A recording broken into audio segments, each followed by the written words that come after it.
this show is so fascinating. Played 16 previews and 7 performances at the George Abbott Theater in 1969. It was the second to last show there before this Broadway house, home of the original On the Town, was demolished. A year earlier, a play called Big Time Buck White opened off-Broadway. It was inspired by the LA race riots and was about the meeting of a black militant group where the leader took actual questions from audience members. Now, this was adapted into a musical by Oscar Brown Jr., a black civil rights activist and writer. His work outside the show has been recorded by everyone from Nina Simone to Mahalia Jackson. With Buck White, he created a 7-person all-male show that spoke out on the treatment of the black race in America. Buck White and his followers gather in a meeting hall called Beautiful Hallelujah Days to raise money for their cause and respond to a white man who speaks out against them.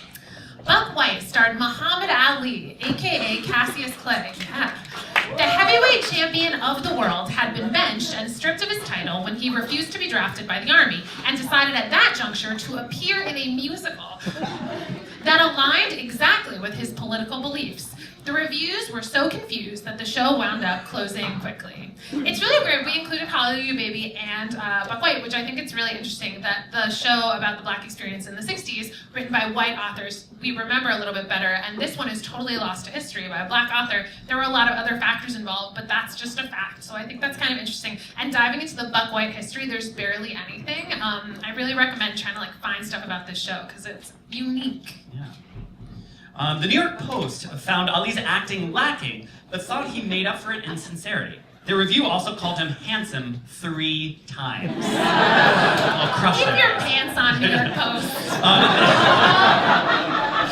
They didn't understand why the play treated such a burning topic and yet was pleasant. The Wall Street Journal thought Ali made a dignified and impressive appearance and sang better than many other leading men in top musical roles. They thought Ali's public voice made the moral grounds of the show more powerful. Those kinds of opposite takes were all over the reviews. Some thought that the fresh and humorous attitude toward a tough set of problems was exactly what could get across to a Broadway audience. Others thought that the show's commercialism was an insult to the cause. Some thought it was too smooth of a show, some too sloppy. Some were impressed Ali had taken fate into his own hands by choosing this project. The script was even free of any obscenity, which was his request. Meanwhile, Women's Wear Daily thought the show was a version of Uncle Tom's Cabin, with Ali paraded across the stage offensively. You know that a show is doing something really revolutionary when the critics are that polarized. They were doing something different. Certainly some treated his Broadway appearance like he was a piece of meat. On stage wrote, to see that body glistening and powerful, to confront the imagined size and aura of the man, is a spectacle of mythic proportions.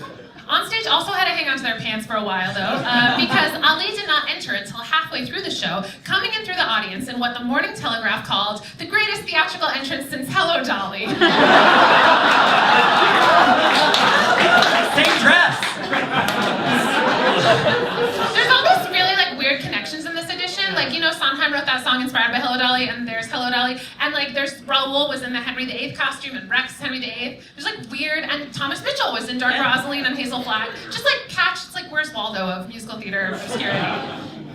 One song in the show called Mighty Whitey had the lyric, if you think we're gonna Uncle Tom, you might as well get your bomb, because it's all over now, Mighty Whitey, because it's all over now. Shortly before the show opened, Ali sang about it for the man helping him write his autobiography, and afterward remarked, "This is perfect for me, because I ain't got a damn thing to lose." The audiences for Buck White included a mix of races, which was unusual for Broadway at the time. At curtain call, black balloons were released, and the audience did the Black Power salute as they sang along. The Morning Telegraph offensively noted that prices from $9.90 to $12.90 seemed steep for admission to a black protest rally. Critics were also taken aback by the proliferating use of body microphones. As the Daily News said, the theater has been wired for several thousand decibels, so Buck White will keep one awake even when it really isn't necessary. We're all going on an educational journey together tonight.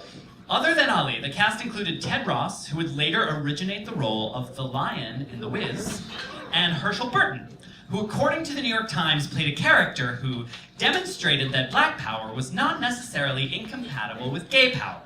Newsday expanded on this by saying, one of the characters has been made into a fag to fit the current trend.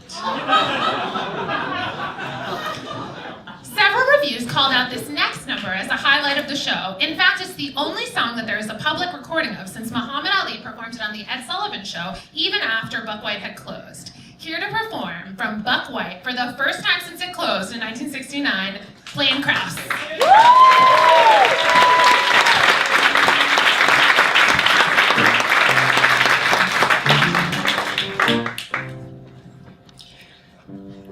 You know, I came here some 400 long years ago.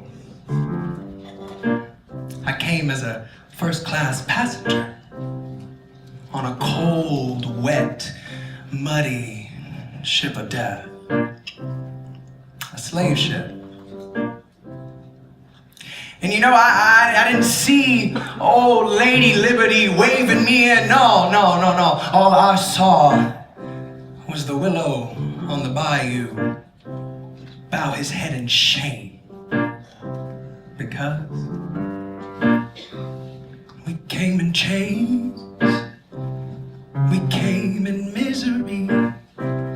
Now all the suffering and pain's a part of history. We came in chains, we must remember that. For that and that alone explains exactly where we're at. We came in chains, we came as living loot, so they could boast slave-gotten gains we've grown beneath their boots. We came in chains, that's how our blood was spilled. Together with our sweat, it stains this nation we helped build. We came in chains, we didn't volunteer. And yet today we're still held captive here. We came in chains, now we say cut us loose. Though that may go against your grain, still there's no excuse. We came in chains, now who will grab a cause till every one of us regains the freedom we have lost. We came in chains, and now our choice must be to either blow out all our brains or else just set us free. We came in chains, we came in chains, we came in chains.